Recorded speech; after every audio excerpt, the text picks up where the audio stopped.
सप्रेम साईराम। आसतु शुणिबा आजिर प्रशांति अनुचिंता। एक उज्जवल भविष्य गठन करिबा पई आमे किपरि वर्तमान को व्यवहार करि पारिबा। प्रकृत भक्तर परिचय कौन? भगवान आज प्रेमपूर्ण भावरे आमको अति सुंदर रूपे एहाकु स्मरण कराई दैछन्ति। वर्तमान हेउछि अतीतर फल एवं एहा भविष्यत पई मंजी मध्य अटे। जदि तुमे वर्तमान को भल भावरे व्यवहार करिबो ताहले एक उत्तम भविष्यत सुनिश्चित भावरे गठन करि पारिबो। जदि तुमे वर्तमान को दुरुपयोग करिबो ताहले भविष्यत मध्य संकटग्रस्त हेबो।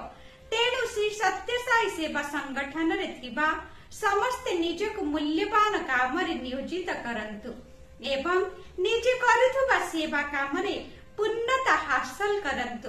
आज प्रत्येक ग्राम विभिन्न रोग व्याधि द्वारा कबलित होई रहिछि। आमे एही परिस्थिति निमंते समस्तଙ୍କୁ निंदा करिबा आदौ आवश्यक नाही।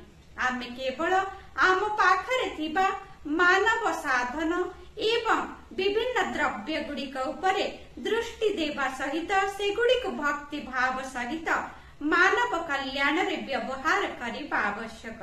आमे निश्चित भावरे एही कार्य को विश्वासर सहित करिबा आवश्यक।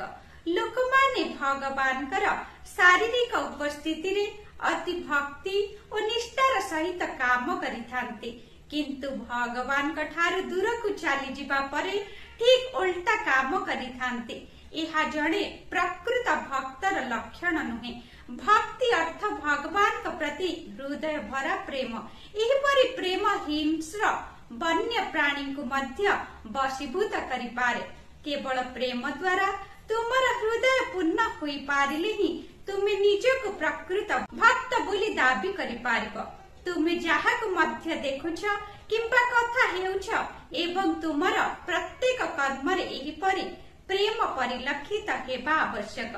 उक्त दिव्य संभाषणटी भगवान मे 20 तारीख 1984 मसीहारे सूचाई देइथिले।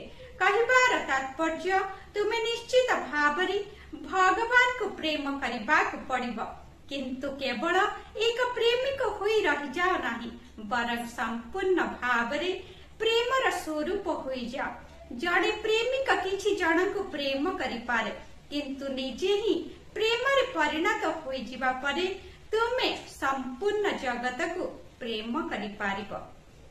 जय साईराम।